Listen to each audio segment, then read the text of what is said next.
Hi everyone, it's Ellie. Welcome back to my channel, or if you're here for the first time, hi, thank you so much for coming to watch this video. This is my February reading wrap-up.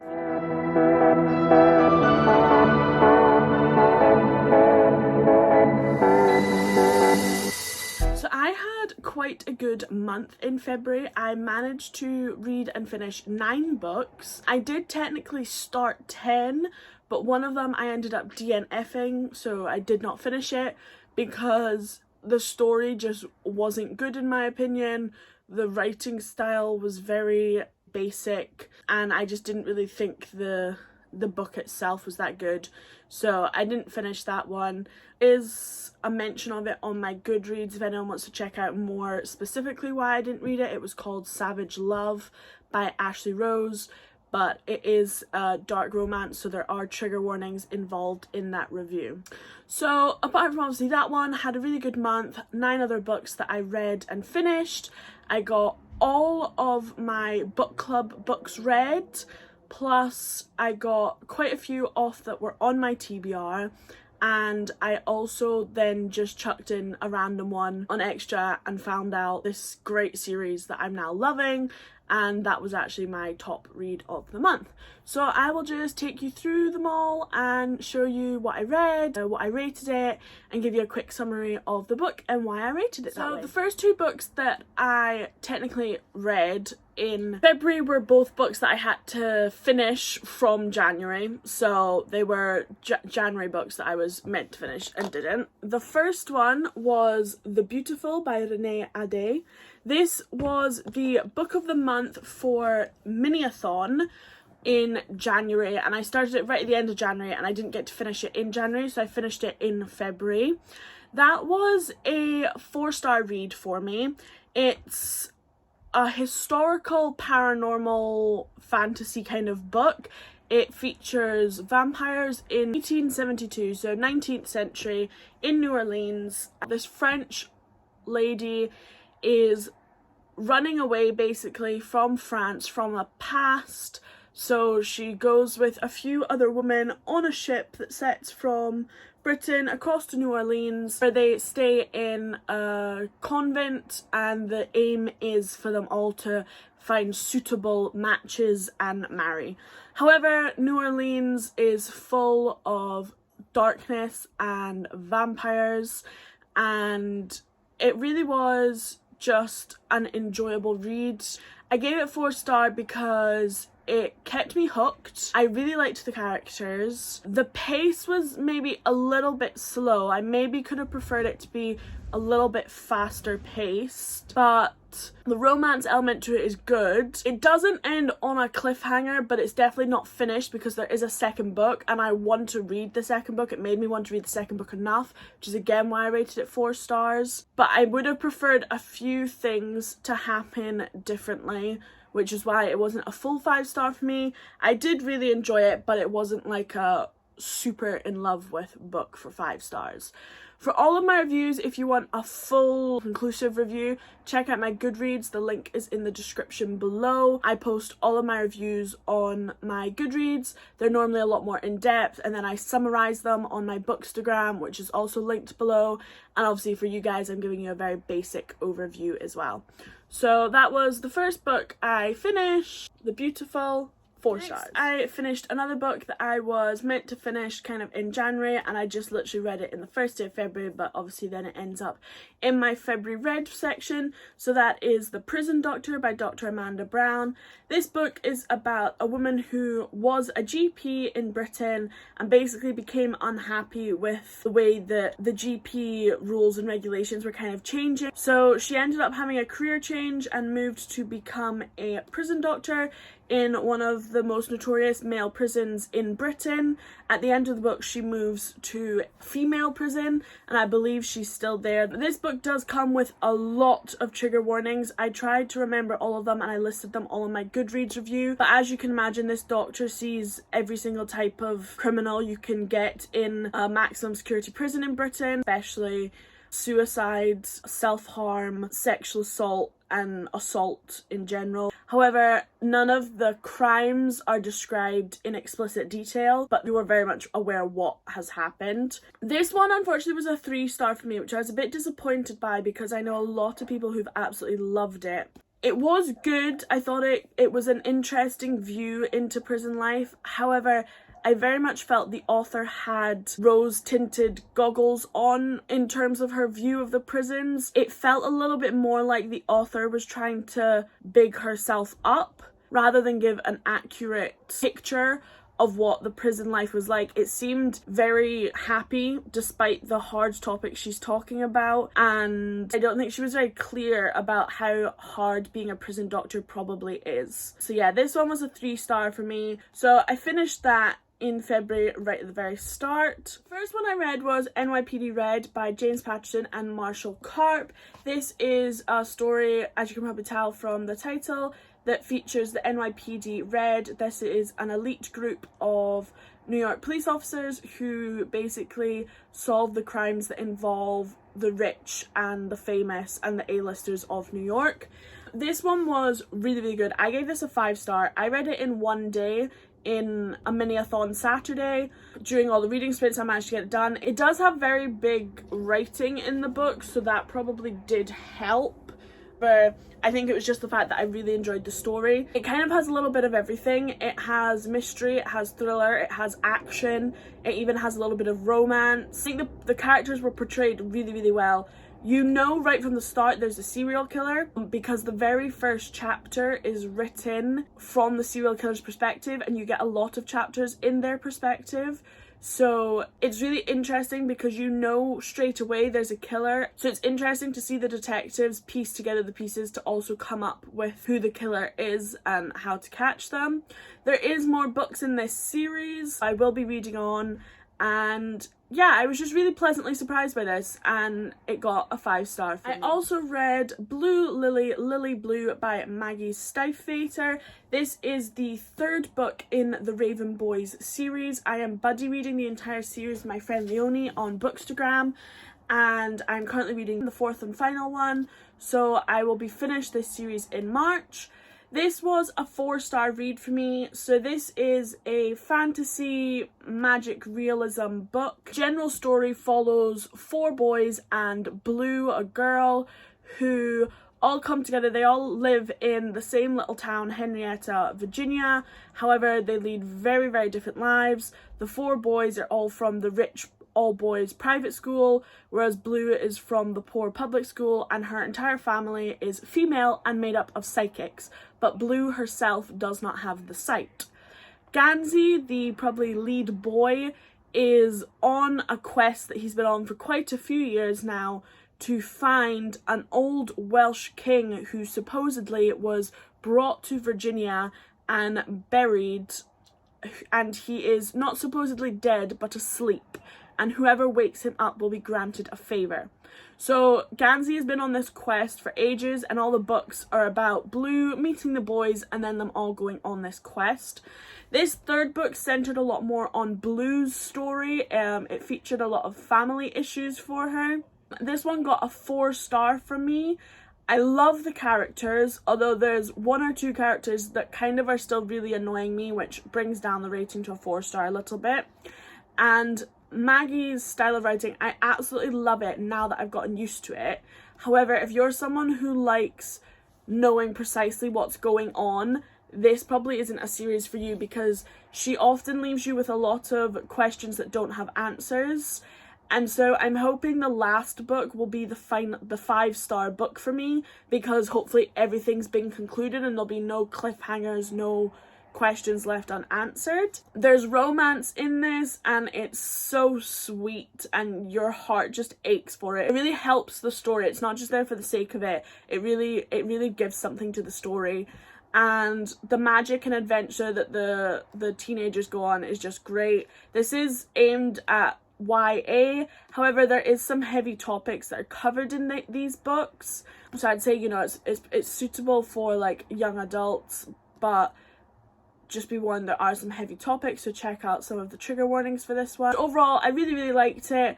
It just wasn't quite that 5-star for me, just because of some of the questions left unanswered, and the fact that some of the characters still, I'm not sure I see the point of. I also read City of Bones, The Mortal Instruments Book 1 in February. This was kind of a buddy read. There's a whole group of us within the mini-a-thon who are reading the whole series. We're reading one book a month. So this month I am reading City of Ashes.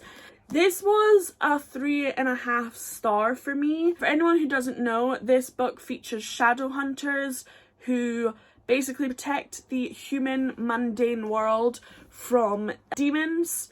There are vampires, werewolves, and warlocks and witches, and whilst they are all half demon, they have an accord with the world of the shadow hunters, and they are sort of, I suppose, the good demons, whereas the fully fledged demons are the bad guys. This was a reread for me, so I read these books when they first came out, and I've also seen the movies and the TV shows, so I know this story, book 1, very, very well. And it was 3.5 stars for me because there's a romance that's a very big part of this story, and when rereading it, I actually felt the romance was really instant love, and not necessarily in a good way. I think when you watch the TV shows and the movie, there's a lot more chemistry between the two characters, and it doesn't seem so surprising when they get together. But when I was rereading this, I had actually forgotten how quickly they do share a first kiss, and I just felt that there hadn't really been that much of a build-up of chemistry between the characters. And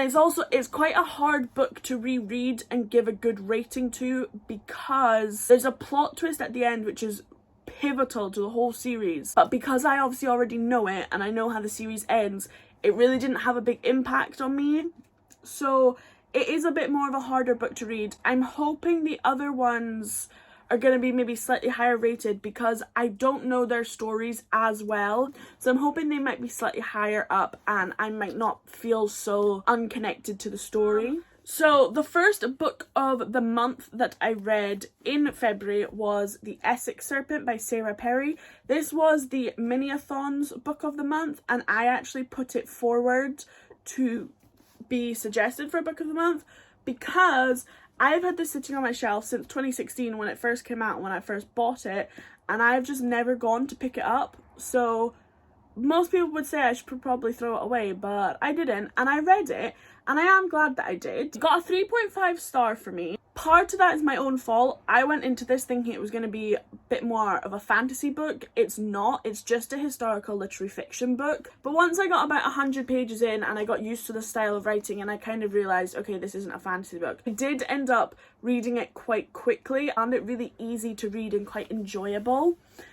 One of the reasons it's a lower rating of 3.5 stars is because there's not a very clear plot to this book, in my opinion. The most I could really tell you about the plot is that it follows a lady called Cora, whose husband dies right at the start of the book. It's set in 1893, and it's basically following her life for a year after her husband dies. I think the reason it wasn't like a 4-star or a 5-star is because I'm not 100% sure I really liked the ending. The fact that it's not a story that has a big plot. This is very, very character driven. And then also just the fact that I probably won't read it again is kind of why I ended up on 3.5 star. There are trigger warnings for this book. The main one I will mention is the fact that there is suicide attemption, and method of suicide might be triggering for some people especially, so it is mentioned in my Goodreads, so please check that out if you want to read it. So there was that one. And the other books I read were all on my Kindle. So the second book of the month that I read was for the Book Boyfriends Are Better book club. That was Romancing the Duke by Tessa Dare. This is a romance book club, and the trope or sort of theme category of romance that was set for February was historical romance. So Romancing the Duke is a historical romance. I rated it a 5-star. I really, really loved it. The characters I thought were brilliant. They were quirky and fun. The main male character was grouchy until, you know, he wasn't anymore. The chemistry between the two characters was great. It was quite steamy. There was a little bit of mystery involved in it. And just the fact that I was really emotional when I read it. I was so excited. I got to a certain point and I just couldn't stop, so I ended up staying up late and just finishing it all, and I just had loads and loads of thoughts, and it's definitely a book I would easily reread, so that gave it all a 5-star for me.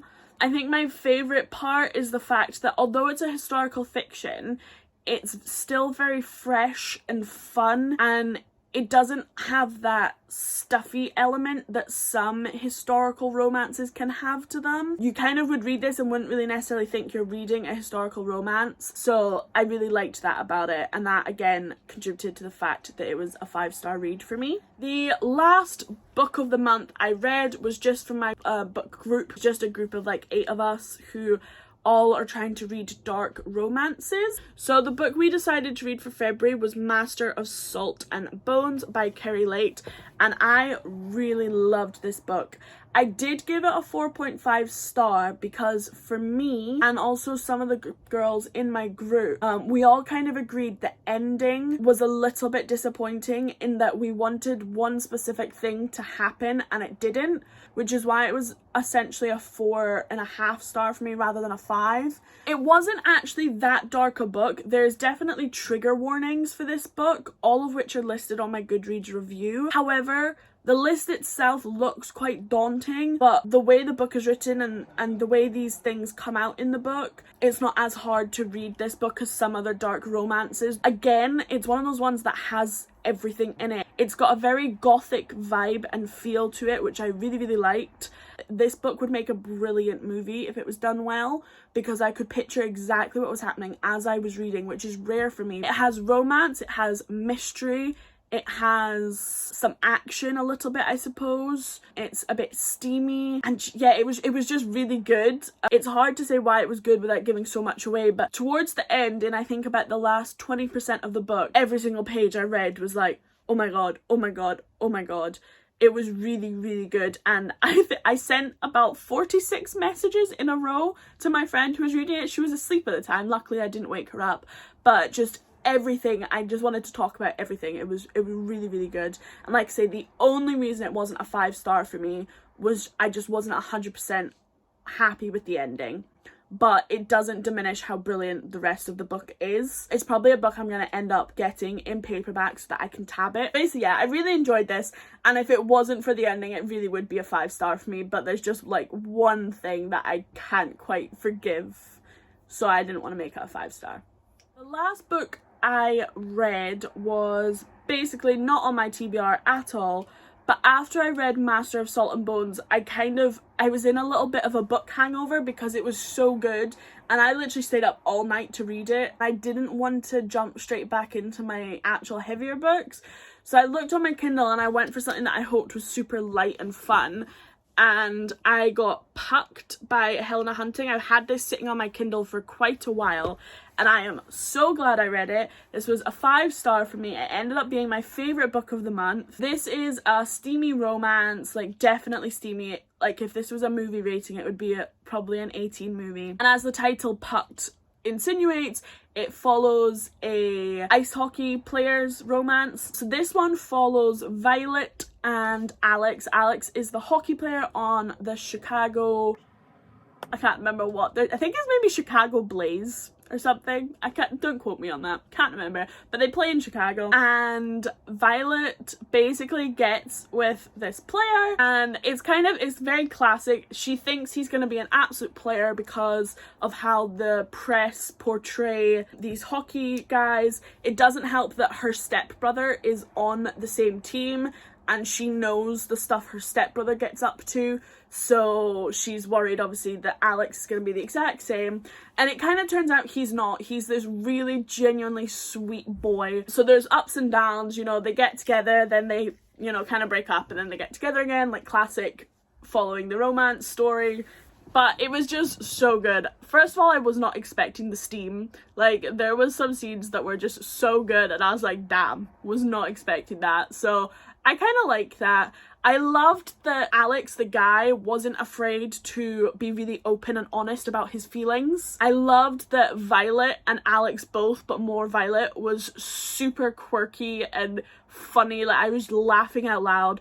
I started trying to read it during the day, I think, didn't read that much, and then sat down in the evening and literally just read it all in one sitting. So again, a lot of these books that I end up rating 5 stars are because I've sat down to read them thinking I'll get, you know, maybe some of it read, and I end up staying up all night to read it because it's so good. Yeah, that was mainly the reasons it was 5 star for me. The only complaint I had was that there wasn't more of them, and then I found out book 4 in the companion series was their continuation of the story. So I decided to read books 2 and 3 because I want to see if I get glimpses of these 2 characters in them because I love them that much.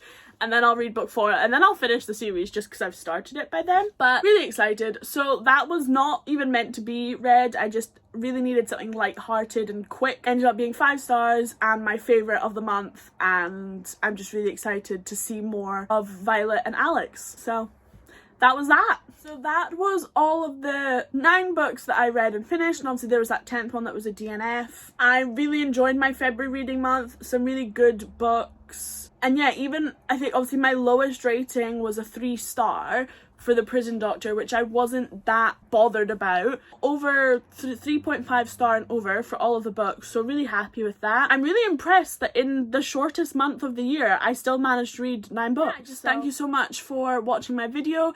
If you've read any of these books and you know you have the same thoughts as me or different thoughts, please let me know in the comments. Tell me what your favourite book was in February or what you're currently reading in March, and I hope you have a brilliant morning, day or night, no matter what time zone you're in, and I will see you in my next video.